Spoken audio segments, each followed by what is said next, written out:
Today, once again, something from Grandma's kitchen. We're making a stuffed rib specifically with dried apples and a beer sauce. That sounds good, doesn't it? Welcome to Cooking Lessons. From now on, I'll show you the best tips and tricks for your kitchen. So let's cook something nice together and turn you into a pro.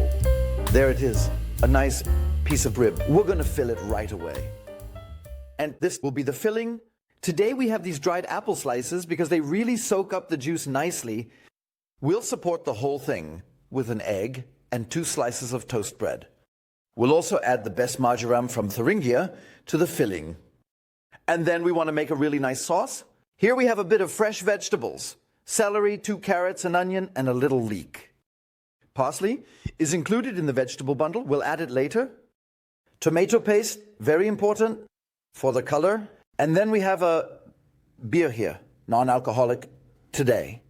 Of course, you can use any other beer as well, but today we want to skip the alcohol. Fill it up with vegetable broth and off we go. We're starting with the filling. The most difficult task is now to cut the toast bread into even cubes. Of course, it can be done quickly. If you have stale bread at home, please use that. We're going to add our apples in there now, and they also need to be diced a bit smaller. About this size, just like we cut the toast bread. And then we'll mix everything together. Let's add our marjoram.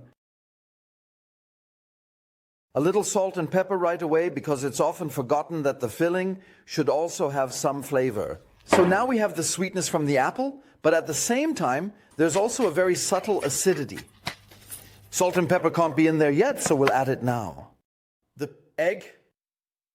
And now we're going to mix everything together nicely. Now we want to cut a little pocket in here. Here are our rib bones.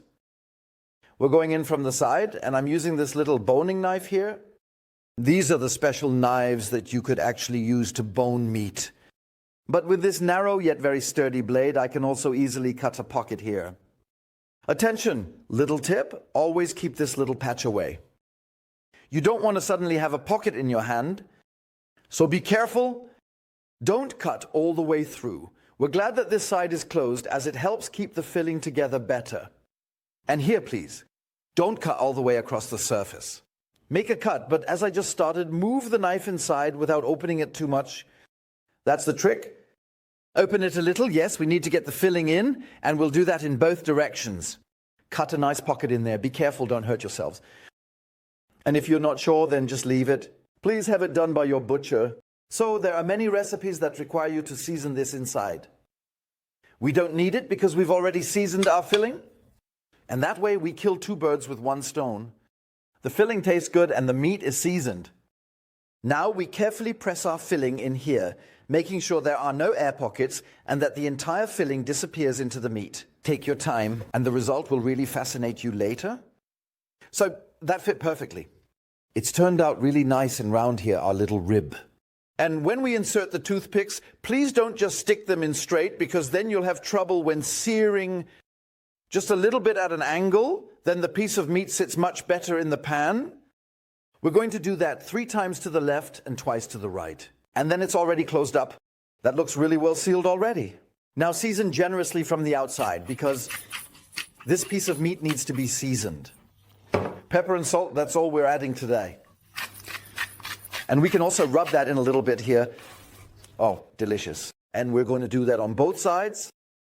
Everything under control. The roasting pan is now being heated up. In goes the oil, and then we can start searing. We're going to sear it all until golden brown on all sides. And in the meantime, we can start chopping our vegetables into rough chunks because we're going to use them to make the sauce shortly. So you cut the vegetables relatively evenly so that they can brown evenly and no parts are left completely untouched.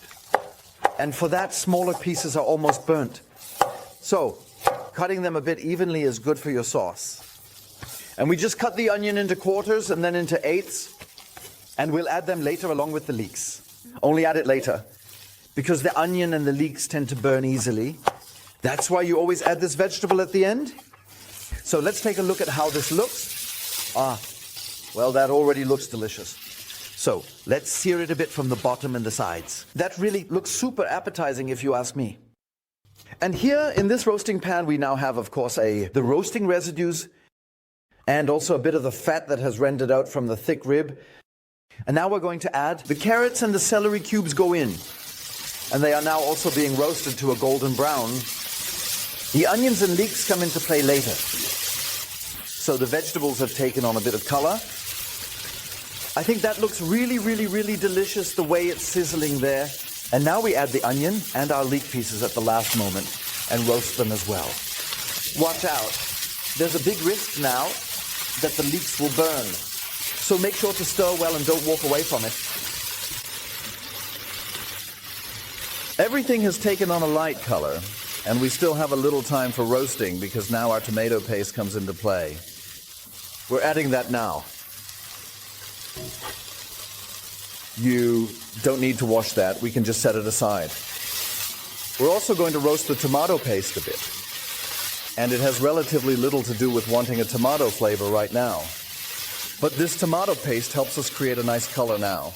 You can already sense it just by the fact that this has been added and that it's mixing in really nicely. Let's add a splash of our beer. Let's add a splash of that.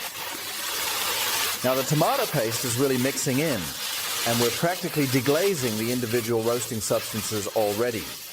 My God, it's a real commotion here in the kitchen. We're waiting for this to reduce and roast again. And then we'll incorporate the beer bit by bit, or rather sip by sip.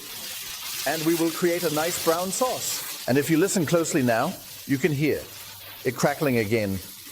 That means the moisture is gone. We're creating new roasting substances here, especially at the bottom of the pot. Before it gets too dark, we'll deglaze everything again. With our sip of beer, we're stirring everything. And look, where there was once clear broth or clear beer, we now have a bit of brown sauce. We're going to do this 3 more times, and you'll see that you can make the best sauces without any powder. Deglaze. It smells great. It's fun to cook, and we see it every time we glaze and deglaze. Those are the technical terms for this process. We're seeing more progress. We're getting a tastier sauce. I think the color of the sauce is just right. Last time we topped it up and deglazed. You can already sense it. What's obviously missing here is the flavor of our nice thick rib. But it has also been proven that you can make a brown sauce vegetarian. And you know this moment. I think this sip of beer is no longer necessary in the sauce. We're putting the meat back into our roasting pan, and then I have this nice tea infuser here. This is filled with 1.5 tablespoons of peppercorns, 1 teaspoon. There are 5 allspice berries in there, 1 bay leaf, and 2 of mine. And we're adding that in now. We're going to top it up with our vegetable broth. And if I'm being completely honest with you, my grandmother always just added water to this. Because, of course, this piece of meat gives off so much flavor. Then we still have our parsley here. Before we let them dry out, let's chop them up a bit and add them in. That also gives us extra flavor. And what we absolutely must not forget is that we have peppercorns in our sauce, but no salt yet. Then we have this beautiful roasting pan ready with this matching lid. If you look closely, you can also roast inside it. Perfect tool. Put the lid on. This is now going into the preheated oven. We have 170 degrees Celsius with fan circulation here now. And we're going to let this cook here for 90 minutes, 1.5 hours in the oven. And then we'll take another look inside. Let's see what we have now. The beautiful thing is waiting, and especially the lid is tight, so nothing is steaming out. Attention! But now? So if that doesn't look good, and I can show you here, there's already a bit of filling that has come out. We have our lid here. You can also wonderfully keep our roast warm here because we still want to take care of the sauce a bit. I've already taken out the tea infuser. And here we have only the best of the best. I'm adding a bit of cornstarch here, then we'll have a nice thickening. Be careful, you should really approach this cautiously. Don't end up having to thin the sauce out again later. Look, this little splash here that I added is more than enough. Perfect. The sauce is good. Let's take care of the meat. Is the roast nice and cooked? And for that, these are suitable here. Bones. You can just twist them out like this now. Perfect. Ribs. Just braised until tender. You can easily remove them now. There we go. Now we want to slice the roast.